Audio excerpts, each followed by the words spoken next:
Today, I'm going to write it on the board because it's fun.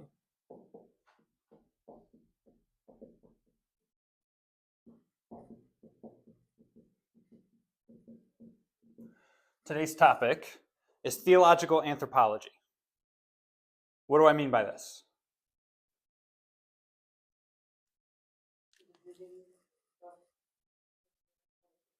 Say that again? Oh, you're thinking of archaeology, right? Anthropology is different.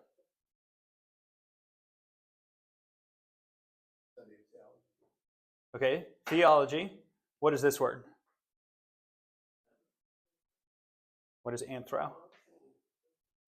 Anthropos is the good root word. Anybody?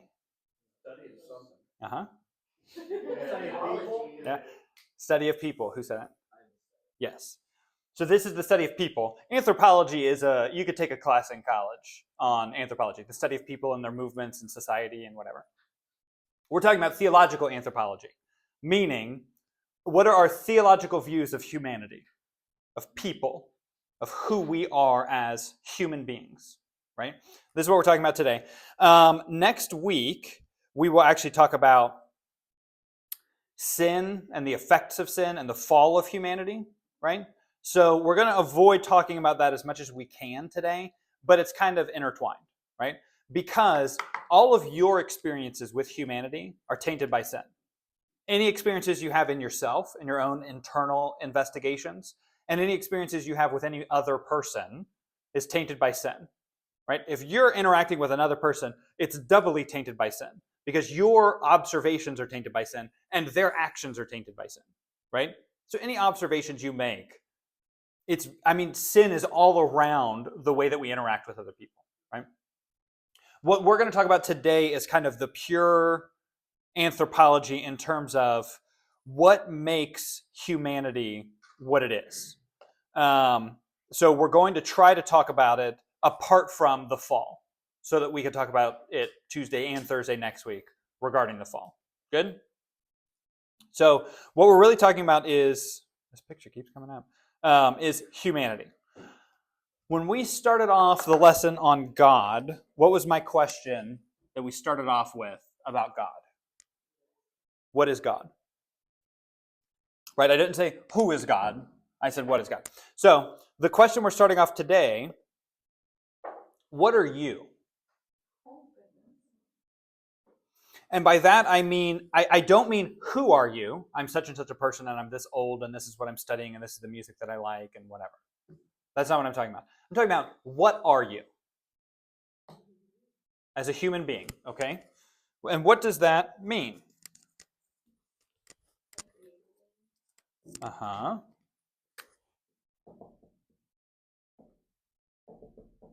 We're created.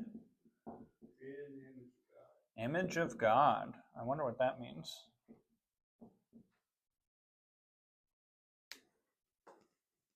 What does it mean to be created in the image of God? Is anything else created in the image of God?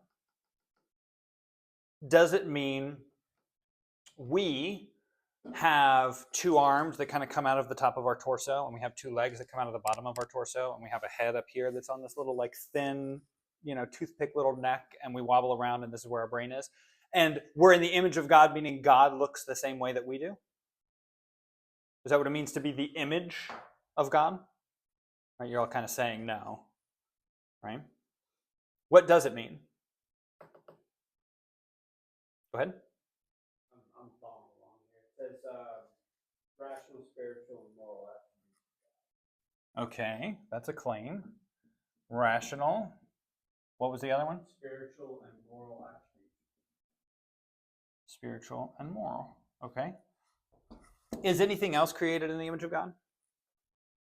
Maybe not the direct image of God, but I believe that they're kind of refractions. Okay. Because we're told that some things share his likeness, but don't have the same sort of direct image of God that we do, I guess. Things like what? Like angels Okay. So angels are similar to God somehow, but they're not made in the image of God, right? Are angels rational? By rational, I mean, do they think? I think so. So we're saying we are the only things created in the image of God, right? So rational might not be part of this if other things are rational, right? You see what I'm saying? So I'm not sure about this. What do we mean by spiritual? About relationships. Okay, what about them? Well, the image of God's relationships, it would be spiritual relationship, moral relationship between each other. Uh-huh. So people can have relationships with other people. Yeah. Do animals have relationships with other animals? Yeah. The little videos of like the duck that gets adopted by the cat and they take care of each other and everything. I mean, they have a relationship somehow. They interact on more than just a purely biological level, right? Some people will talk about emotions. But like animals have emotions, right? When you get home, your dog is happy to see you. Unless you're a bad owner, then they're sad to see you, right? But they express emotions. The Bible talks about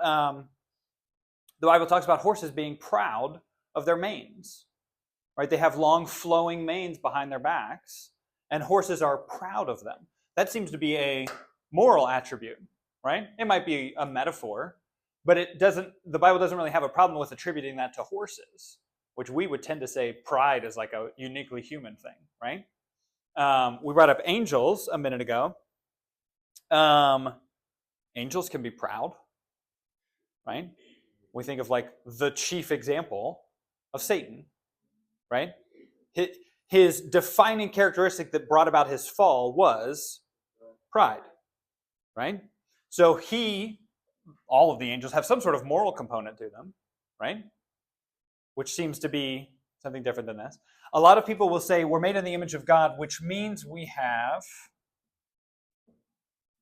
free will.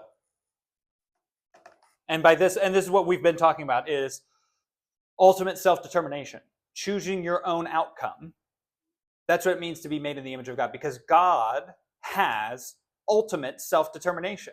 God can do whatever he wants. It doesn't have to answer to anybody. He determines everything, and he has given us that. Now, I have the same problem with this. Who else has free will?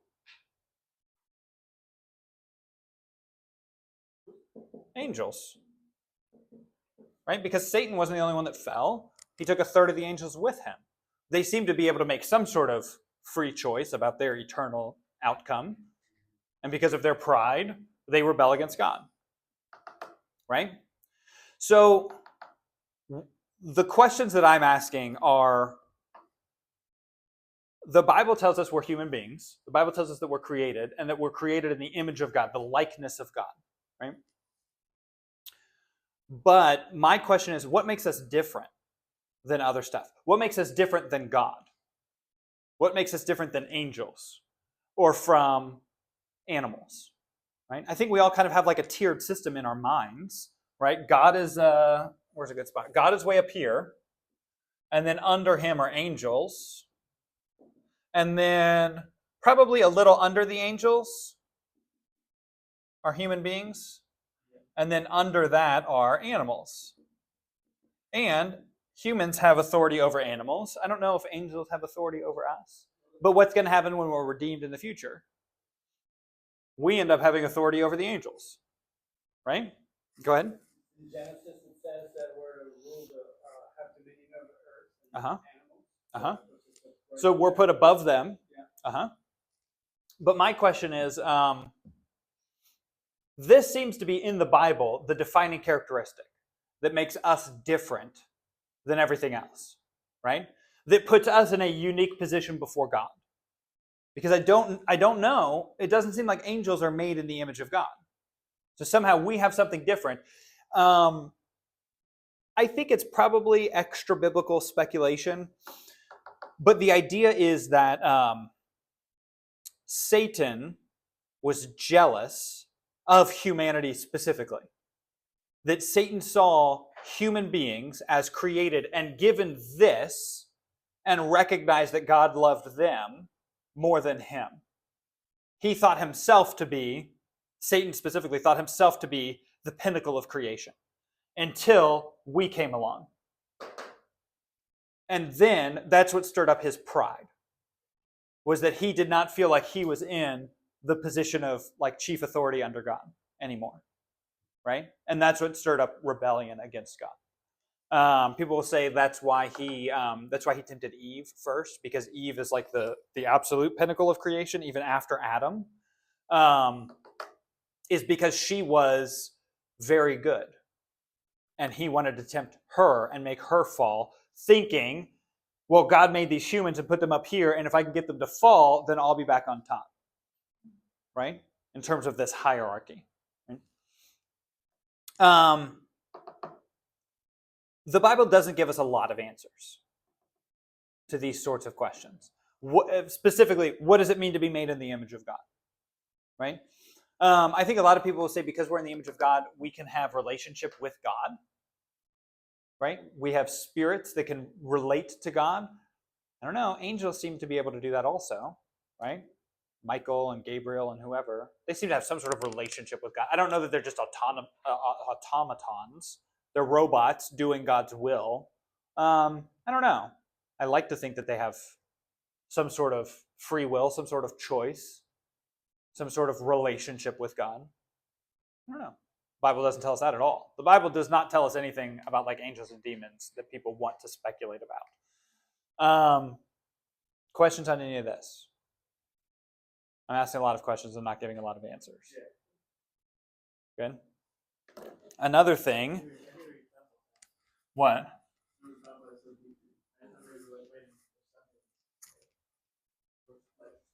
I'm reflecting his character I met. More like we're here I'm thinking more of a Jesus perspective, that we're here to show his glory. Uh-huh. So that's kind of what I thought of it, but I never thought about it like that. I never said that was like. So this is the word that you'll read and see a lot, Imago Dei. This is becoming very popular as like not a political term, but kind of a religious political term, where progressive religious denominations, mainline denominations and such, will really focus on this to talk about social justice efforts, because all humans are made in the image of God, and therefore we should fight against injustices. We should fight against racism. We should fight against homophobia. We should fight against X, Y, and Z, right? Because of this, right? So this is a very popular term now. But that's something else we can examine. Are they right to do that? To present their social justice effort in those terms? Or are they wrong to do it? One other question before we move on. What is it? I don't know even how to ask this question. I guess really it is, what are you? What components do you have in you as a person? You have a body, right? Okay. Body, spirit, what else did we say? Mind, a heart, a soul, right? Jesus says, love the Lord your God with all your mind and heart and soul and strength. Right? Maybe. What does all this mean? Right? There's debate about this, about whether you are a body, a spirit, and a soul, or if you're just a body and a spirit and the soul is kind of the same thing. Right? The way I understand it, let's see, which way does it go? Your body is pretty obvious, right? It's your body. It's your biomechanical structures that make you run, right? But if you think about that, this is why some people say it's just a body and a spirit, because what is your soul? Your soul is like your emotions, the way that you think and feel about things, the things that bring you joy, the things that you like or dislike, right? The things that make you, give you a personality, right? But where does that come from? Your personality. So some people will say that your soul is actually a component of your body. It's an outpouring of your physicality because it's all happening in your brain, right? It's not a reality. The things that you like because they trigger certain chemicals in your brain to like them, right? You like chocolate because your tongue receives certain chemicals and your brain interprets those chemicals in a certain way, and that's why you like them. It's not anything, it's not on a spiritual level that is happening when you're eating chocolate, right? It's something physical that's happening to you that's making you like it, right? And so some people will say your soul is really just a component of your body, right? Some people will say that it is different. The way that you process emotions is a different thing, right? But then we have to ask, do animals have souls? I don't know, right? Animals seem to enjoy things or dislike things. They seem to have affections for certain people and they seem to dislike other people, right? They seem to have some sort of, whatever this is, the outpouring of your physicality that expresses itself emotionally. They seem to have that, right? Even though we don't like to say like, oh, animals have souls. Some people don't. It's like a hot topic. But then if your soul is still part of your body, then what's a spirit? What makes that different? I'll move over here so you can see. Maybe it's the soul without a body. Many times that I've heard about it, it's more Okay. like a spooky story. A disembodied ghost Yeah, like thing. that. Even in those stories, it really is, like you said, it's a soul without a body. It's an apparition. It has the same mentality. It has the same knowledge. I'm thinking of a ghost, right? Yeah. It has the same history. It knows where it's been and who it was, and oh, I remember who it was that killed me, and I'm going to haunt them now, right? But that seems to be a soul without a body. A spirit seems to be something different. Usually, the way it's always been described to me is like the part of us that God like communicates with, like the Holy Spirit. Like that's the part of us that can understand and communicate with the Holy Spirit. And that's like a separate part of who we are. Is that's the part of us that has the capability of understanding God and spiritual, all of that. I think that's probably right. I think that it is some aspect of us that can relate with the divine and relate in a way that animals can't. Right? Part of this has to do with morality. We can look at acts and judge them as good or evil. Right? Animals don't do that. A lion will go and find the weak, small gazelle and devour it. That's kind of like what happens, right?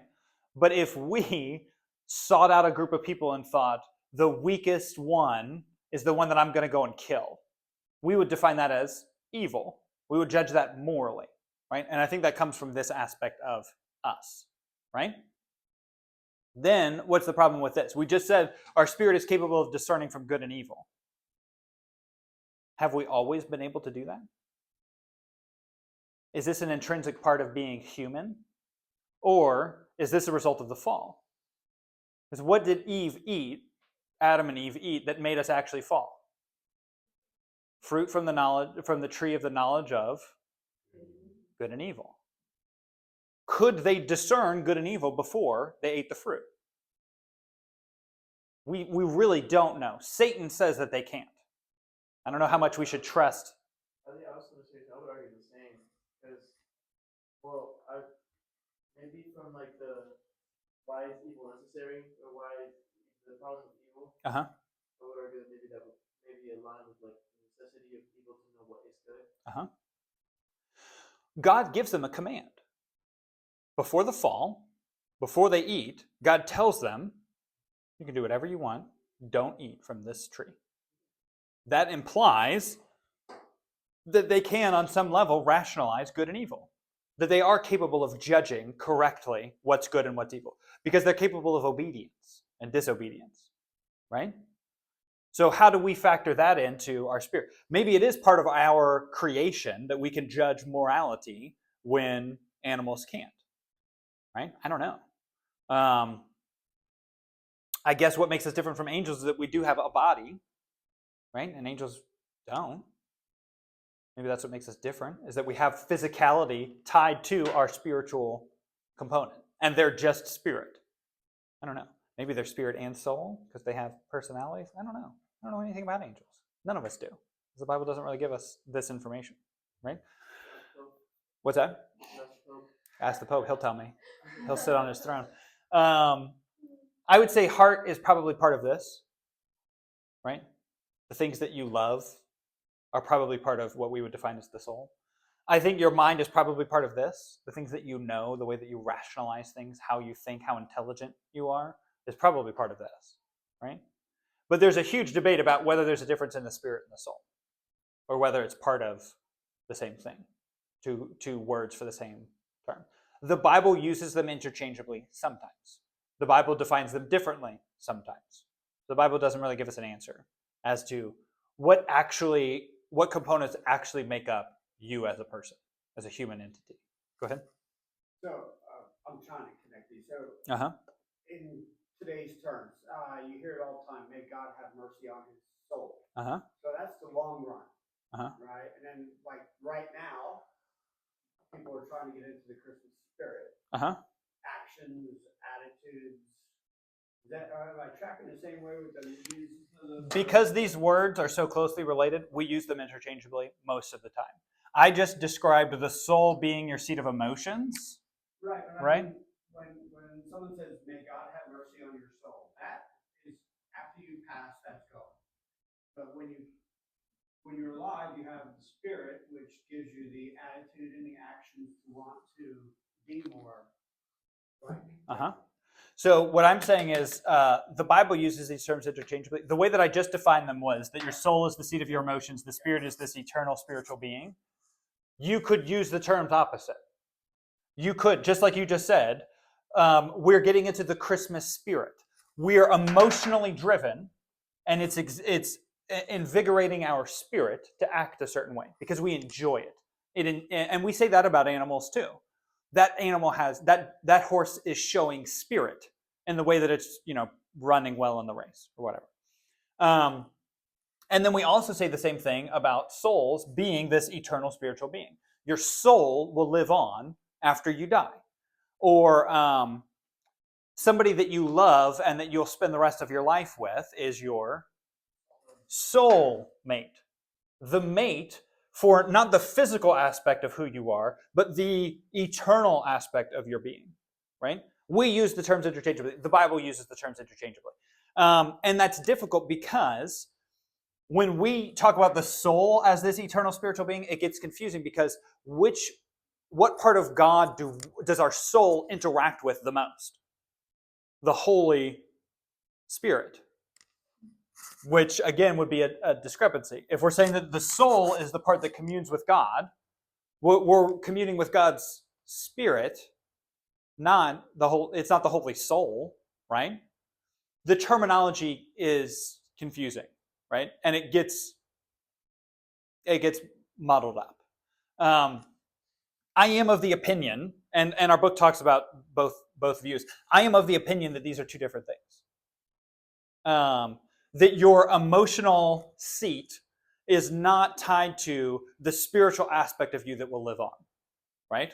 I believe that. So personally, I know we've talked about this in other classes, I have like a history of mental illness, of depression, right? Since I was a kid, just kind of like, for me, it's hereditary, right? It's part of my body, right? My parents have, one of my parents has issues, that person's parents have issues, and so I have issues in my brain with chemical imbalances, right?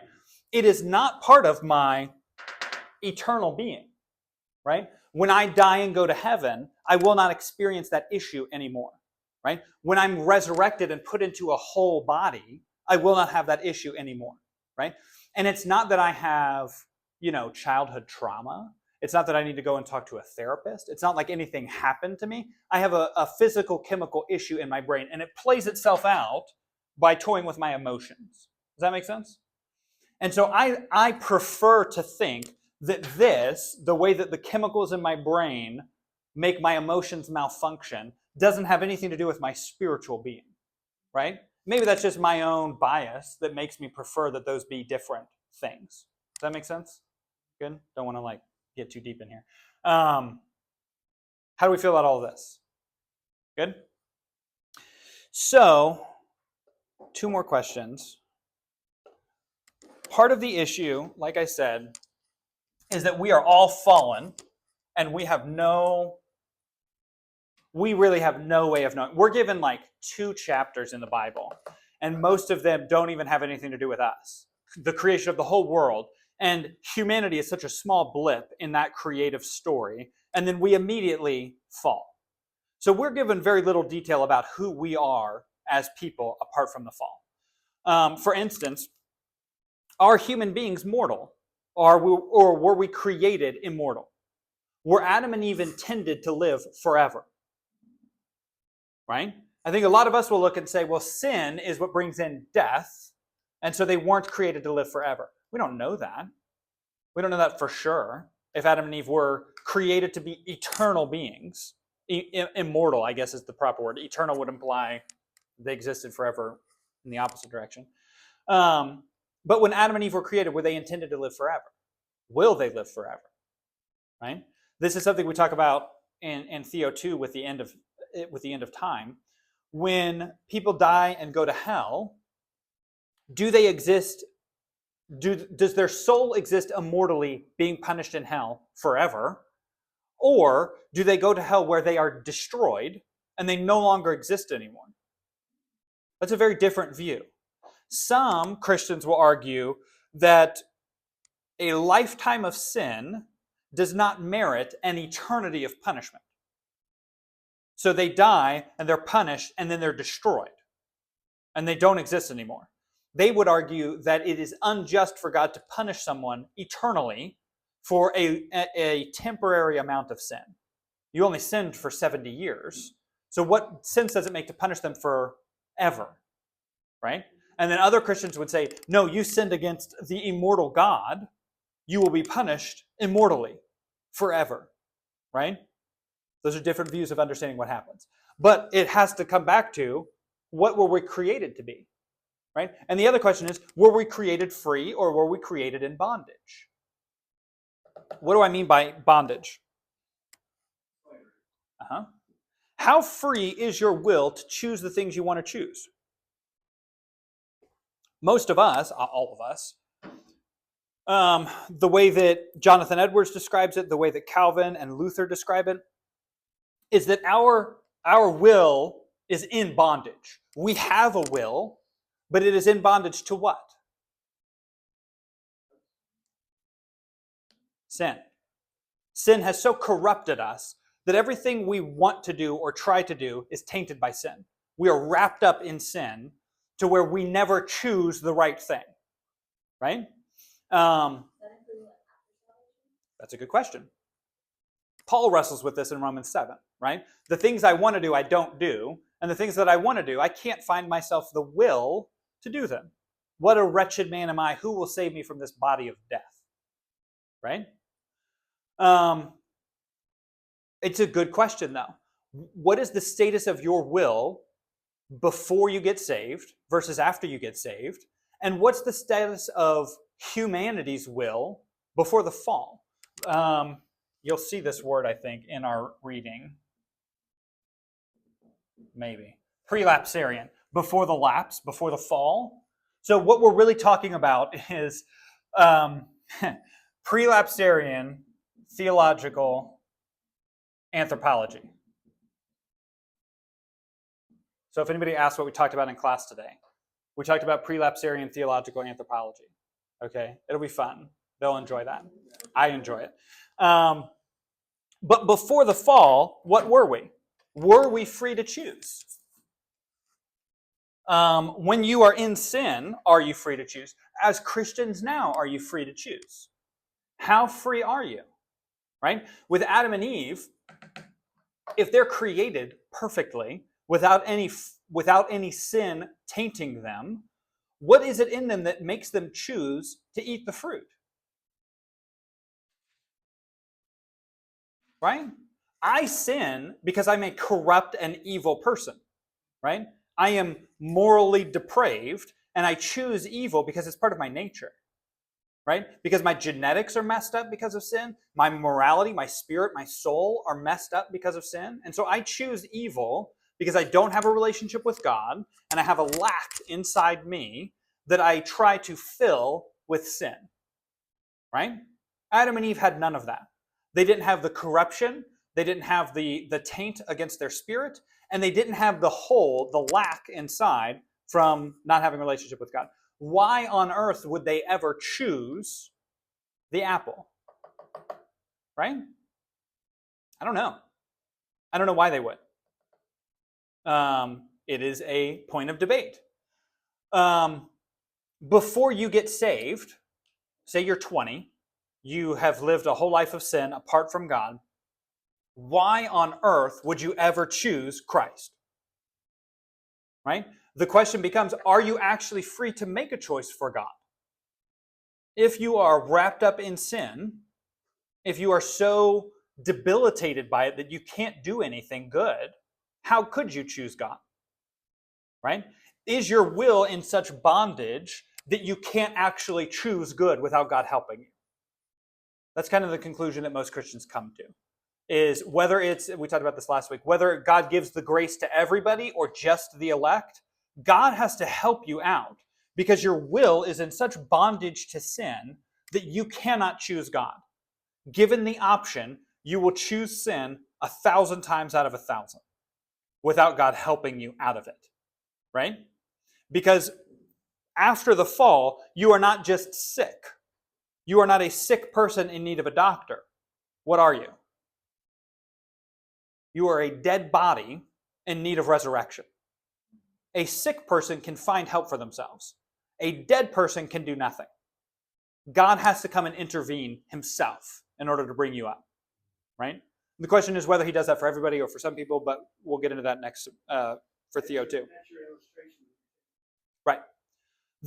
The Holy Spirit has to do something, right? And whether it's for everybody or for some people, it doesn't matter. The Holy Spirit has to intervene because your will is in so much bondage. It cannot choose. Now the question is that the case for Adam and Eve prior to the fall? And is that the case for us after salvation? We don't really know. We don't have a lot of information about Adam and Eve prior to the fall.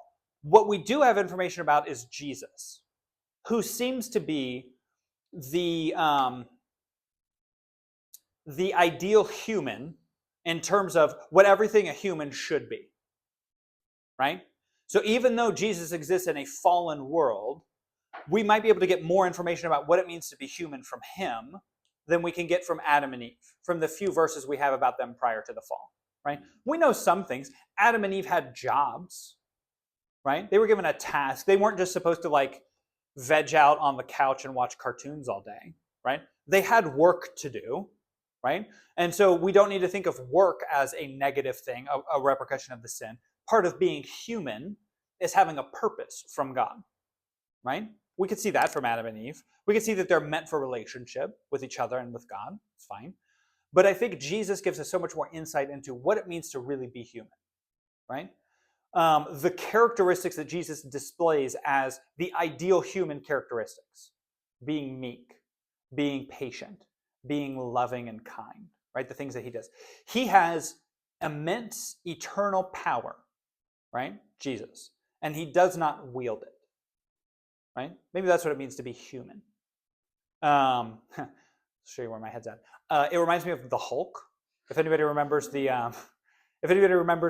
Avengers, like the original Avengers movie from like 2012, Banner is having this conversation with Natasha, and he's talking about how he doesn't want to turn into the Hulk, right? And so she comments on everybody is getting into all of these fights, and Banner is the only one who doesn't want to get into the fight. Why? Because he knows he'll win, right? That seems to be what Jesus does most of the time. He does not want to pick a fight with somebody because he will win, right? Peter comes and chops off the guy's ear, and Jesus says, this is not what we're doing. If we were doing this, I would win, and I would not need your help, Peter, right? But this is not the way that this is happening, right? Jesus has the ability, the power, and does not wield it, right? That seems to be an ideal that we should emulate, right? I think of that particularly with men, with the way that we kind of portray masculinity, particularly in the church, but also in kind of American culture. We think of men as people with power who wield their power to control, right? Well, you think of like toxic masculinity or whatever people talk about. But that is not how Jesus expressed himself as a human being. He did not wield his power over others, right? Just a thought. Any other questions on this? Will there be a time when we talk more about like the immortal and whether or not, like after we die, like the Trinity or not? That is that's Theo 2, talking about what happens in the end.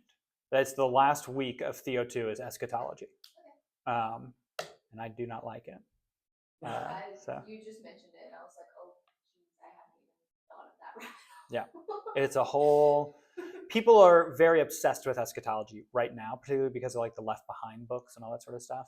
But since like the 50s or 60s, people have been obsessed with it, with the idea of the rapture and the tribulation and the Antichrist and all of this sort of stuff. I've seen a ton of people in the church over it too. Like I know people that like break down crying if you even mention it. That's just the fear it blows over them. So I've had best friends like that. Like you could not bring up like anything in Revelation, anything in times rapture, anything without them like completely just breaking down. Yeah. People get very upset about it. People get very worked up about it. People want answers because they feel uncertain, and the Bible does not give clear answers. That's why people like the Left Behind stories. That doesn't give clear answers to certain things. Because it's like if you're like, oh, God's gonna come back next week. Right. I'm sure it'll be full right now. Right. Yeah. It's like every president since Kennedy has been declared the Antichrist by half of the Christians in America. Right? Kennedy was the first Catholic president. And that was hugely problematic for us good Protestants who know that Catholics report to the Pope, and therefore the president is subordinate to somebody else, right? And it was a huge problem, and people got super upset about it. He must be the Antichrist, right? And people have said it about literally every single president since then. A lot. Everybody from Taylor Swift to Joe Biden and Donald Trump and everybody else is the Antichrist, according to some, right? And that is not, and it's not biblical. The Bible talks about lots and lots of antichrists. Anyone who operates contrary to Christ is an antichrist, right? And so like this idea of, we like to think, oh, Satan is going to become incarnate and walk around on earth as a human being, and we are going to elect him as president of the world. But we only think that because of Left Behind, right? Because of those stories that have nothing to do with what we see in Scripture, right? We'll talk about all that in Theo 2. I want to talk about one more thing and kind of get into like some church history of it. We've made reference to this. God said, let us make man in our image and likeness. In the image of God, he made him, right? First of all, what does the text mean when it says this? Humans. It does not mean just men, right? This is an issue of language. When I'm speaking and teaching, I prefer to use, I don't know the non-politically correct term, the like gender neutral language or however it is, because we all reading this know that this word means humanity, right? Men and women, right? Why do we choose to use the word man when we all know that it's humanity, right? Some of it is out of like tradition because that's what our older translations have said. Some of it is because we don't bother ourselves with dealing with those woke people who want us to change our Bibles, right? But my issue is like when Moses wrote this, he meant human beings, all humans, right? And I try to be as close as I can to what the meaning of the text is when I'm speaking, when I'm teaching, when I'm preaching, right? It is. I hear man used not just for men. I hear man used for men. Yes. Man used for everybody. Yes. Go ahead. Isn't it also back then the man was the absolute head of the household and everything under him was counted? So what he said went, and therefore let us make man in our image, and they were talking about the heads of the household and everybody else followed along. Perhaps. I think it's primarily an issue of language because in Greek and in Hebrew and in a lot of other languages, if you have a group, we'll say these are men, this is, you would say, our word in English would be men, right? In Greek, it would have an ending of oi, right? Because it's a group of men. If it's a group of women, I should have made it triangles to match the dresses from earlier. You would call them women, and then the ending would be an A or some form of that, an AI or something like that, right? A group of women, sisters, whatever the word is. If you have a mixed group, you default to this ending in other languages. That's how Spanish works, that's how French works, that's how Greek and Hebrew both work. So if you have a group of 50 women, I'm not going to draw 50 on here, but you know what I mean, and one man, it defaults to the masculine ending because it's a mixed group now. But that is an issue of language because they do not have a word for a mixed group of men and women in this category, right? So we have, Paul says brothers because of this commitment to the language, when really we translate it as brothers and sisters, right? What word do we have to describe a mixed group of male and female brothers and sisters? Siblings. We have a word in English for it. Why don't we just use that word, right? It's the word that Paul clearly meant. Unless he's talking about circumcision, he means men and women, right? And exclusively, when he's talking about circumcision, he means men. And every other time, it's everybody. It's men and women, brothers and sisters, believers, Christians, right? Why don't we just use those terms? Because I know people from my background of, being in like liberal colleges and stuff, who will not listen to a sermon if the person is using male language to represent humanity. They will walk out, not interested. And I think that's a problem. I think that's a fault of theirs. But I don't want them to ignore the gospel for the sake of like the language that I prefer to use, right? I can conform my language so that they can hear the actual gospel and make a decision about that, right? As opposed to just rejecting the whole thing because of this. I think that's a silly reason to reject the gospel. And so I just change my language because I do think it reflects more clearly what Moses and Paul and everybody else actually meant. Good? Very side issue, but I like to talk about it. What I found interesting, I like to look at like the history of theology, what people have said about these sorts of issues throughout time, talking about what it means to be human. And so many people picked up on this verse and talked about the difference in likeness and image. Because it says in the verse, let us make man in our image and likeness. And then it says, in the image of God he made him. And it drops out the word likeness. And boy, did they pick up on this for like centuries after this was written. So we'll look at a couple of people. Origen says, God is silent on the likeness. This indicates that in his first creation, man received the dignity as the image of God, but the fulfillment of the likeness is reserved for the final consummation. God, that is, that the person himself should obtain it by his own effort through imitation of God. So we're made in the image of God by default, and through our actions, we can inherit the likeness of God. I never would have thought that that's what the verse meant. I thought image and likeness were the same thing, so it didn't matter, right? But apparently, this is what all of these guys thought. Yeah. Tertullian says, through baptism, humanity is restored to God into his likeness, for he had originally been in his image. The state of being in the image of God is related to form. What it is that makes you who you are, makes you a human being, is in the image of God. But in his likeness refers to your eternal outcome. The likeness of God is what gets you into heaven. You see the difference? But he says the likeness of God is given to us by the Spirit of God at the beginning and then lost in the fall. We are no longer in the likeness of God until we get saved. Interesting. I think I have one more that's on the same lane. Irenaeus says, someone might object, could God not have made humanity perfect from the beginning? Don't we tend to think of this? Adam and Eve were created perfect? And he's arguing exactly the opposite. He says, no, because they're created, they have a beginning in the course of time. And therefore, they are necessarily inferior to those that have created them. Right? Because they're not eternal. They're created beings. Things which have recently come into being cannot be eternal, and not being eternal, They fall short of perfection. Right? Because they're not eternal, they are not perfect, period. I don't think any of us think in these terms. Right? We all think we're created perfect, and then the fall happened. I wanted to throw that in there because I thought it was interesting. Yeah. And we're not God. Yep. We're going to jump. Irenaeus is, 300 AD, maybe earlier.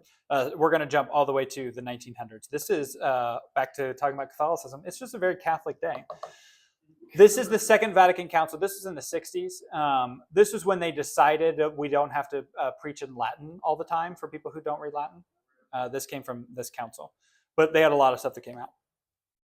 They're talking about the image of God. Sacred Scripture teaches that man was created in the image of God, capable of knowing and loving the Creator, and was appointed by him as master of all earthly things, that he might subdue them and use them to God's glory. We all get on board with this, right?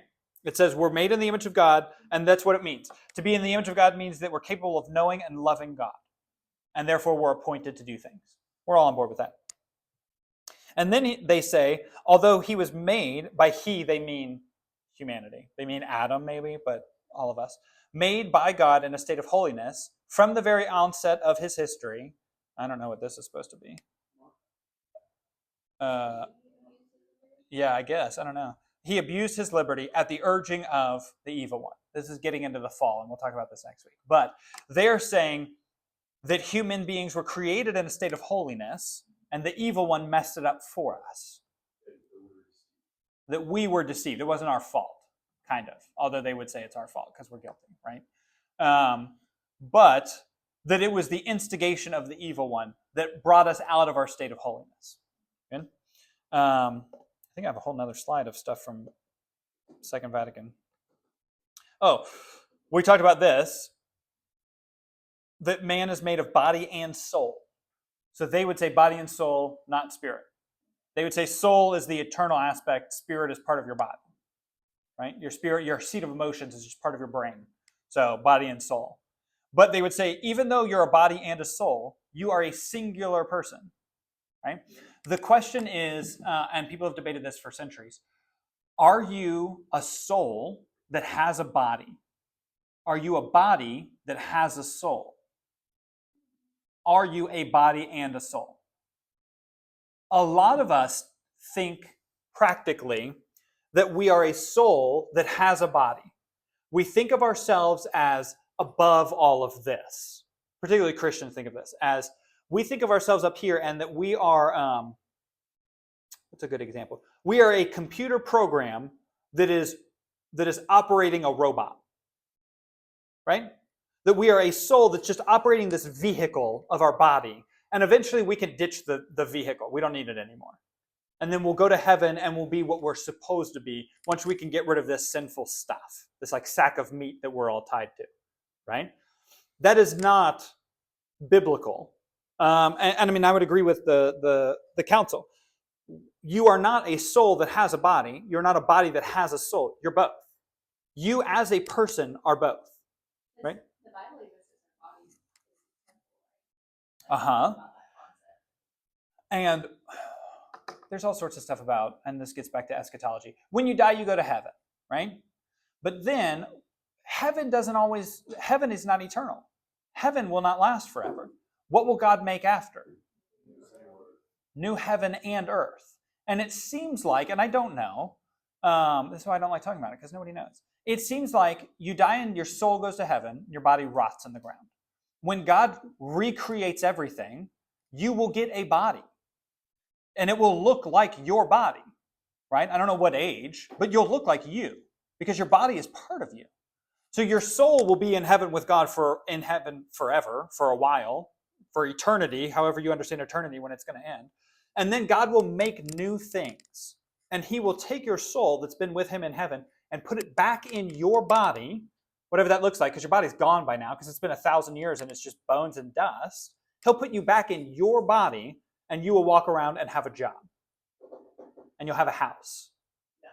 And I don't know what any of that looks like, right? It says streets paved with gold. I don't know what that means. You know, I've got my old pastor in Nashville used to say that he'll go surfing with Jesus in the mornings. I'm like, I don't know what that means. People will say like, oh, I'm going to go and meet all of these people who wrote passages in the Bible, and we're going to get together for coffee. And I'm like, I don't know what that means. I don't know what any of this means. I can't picture it in my mind. I picture heaven and being like a disembodied soul worshiping God forever. I can't picture what comes after that. I have no concept of that. But this is what we see when Jesus comes back. Jesus comes back with a body, and it's still him, it's still his soul, but it's also still his body.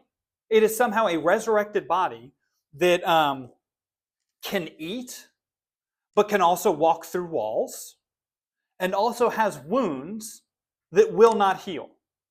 They're not like actively bleeding, but he has holes in his hands. He's got a hole in his side. Somehow, it's not bleeding. It's not like an open, gaping wound, but it's still there. It's not whole. It's not healed. And I don't know what that means. I don't know, like, if I break my leg, will my leg be broken in the new earth forever as part of my resurrected body? I don't think so, right? It's all weird and I don't understand it. But all of this is to say, you are both of these things. Your body is an intrinsic part of who you are as a human being. You can't just ditch it for better stuff later. Good? Good? And then this is what they conclude. For this reason, you're not allowed to despise your bodily life. You are obliged to regard your body as good and honorable since God has created it and will raise it up on the last day. Your body is part of the plan. And I would say the reason you have a body the way that it does, we talked at the beginning about like having arms up here and legs and a neck and whatever. The reason you have a body the way that you do is because Jesus was always going to have a body the way that you have a body. Right?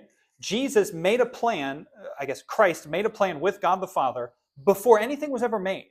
And the plan included Christ coming to earth. Right? So he planned on having a body that looks like this and has legs down here and a head and a neck and whatever else.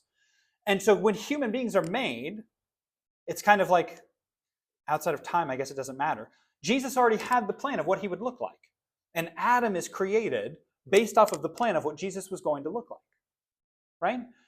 Jesus doesn't look like a human because this is what all of us look like. All of us look like this because that's how Jesus was going to look. Right? Jesus could have opted for fur or a tail or whatever else, but he didn't. Right? It'd be weird.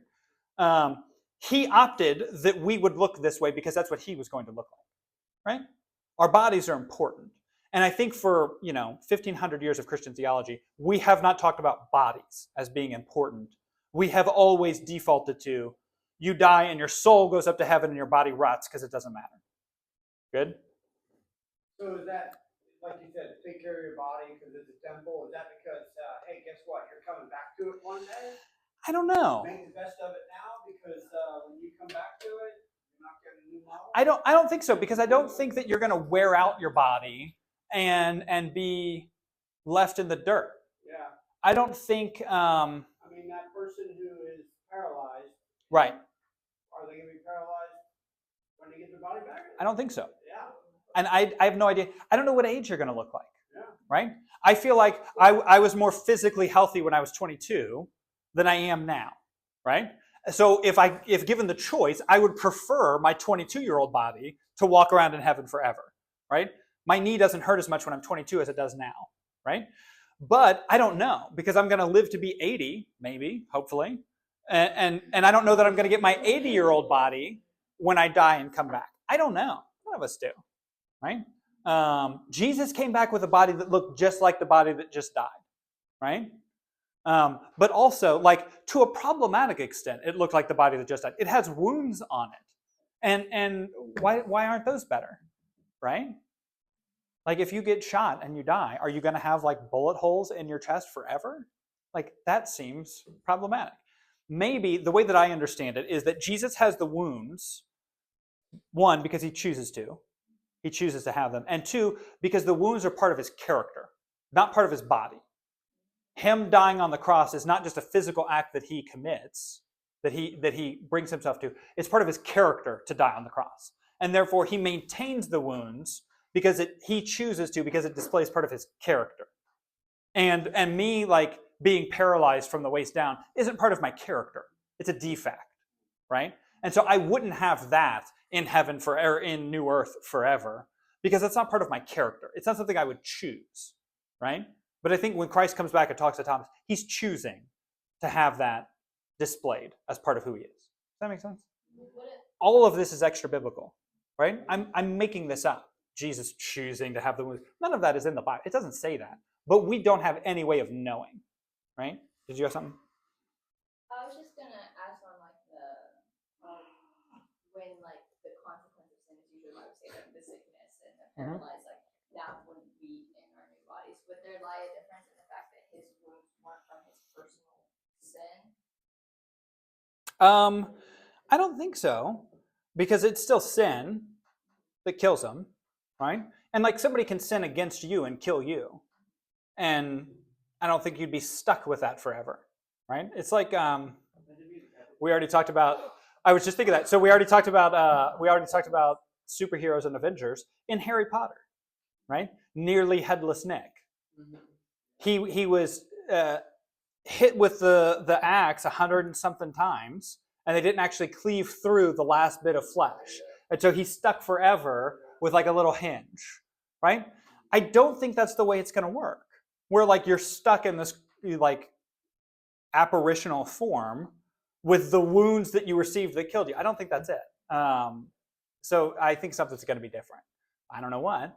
There are people who take this to, I would think, a problematic extent where they would say, when I die, I don't want any of my bodies donated to anybody else. Because when I come back, I'm going to need those organs. But it says we're going to have a real heavenly body. Uh-huh. I'm just reading what it says, 2 Corinthians 5. For we will put on heavenly bodies. We will not be spirits without bodies while we live here, while we live in this eternal earthly body. We groan in sign, but it's not that we want to die and get rid of these bodies that clothe us. Rather, we want to put on our new bodies so that these dying bodies will be swallowed up by life. Right. Our bodies are corrupted by sin. Yeah. And we will get new bodies that are not corrupted by sin. But somehow I think they still look like our old bodies. I think you'll still look like you. I think. Yeah, I don't know how it works. How does it work for people that are cremated? Right? I know people get this, who do not want to donate their organs because when they come back they'll need them, but when they die they want to be cremated. I'm like, that is not internally consistent. That doesn't make sense. And I'm like, yeah, die, take my organs. I'm not using them. I don't care. When I come back, God will figure it out. He's not going to like, oh, Stuart's coming back now, so I've got to rip that kidney back from somebody else to make his body back. Like, no, every part of you is from something else, right? On like a molecular level, your cells, your whole body changes every 7 years, right? Every cell in your body is replaced with new cells. So if that were the case, like what cells is God going to like hobble together from all over the world to put you back together? It doesn't make any sense. Because we're trying to think of like a physical way for this to work when it's not how God operates, right? God is operating on a spiritual level to do these sort of things, on a miraculous level. Good? Next week, I think we spend the whole week talking about sin. So that'll be fun for everybody. And I will see you all on Tuesday.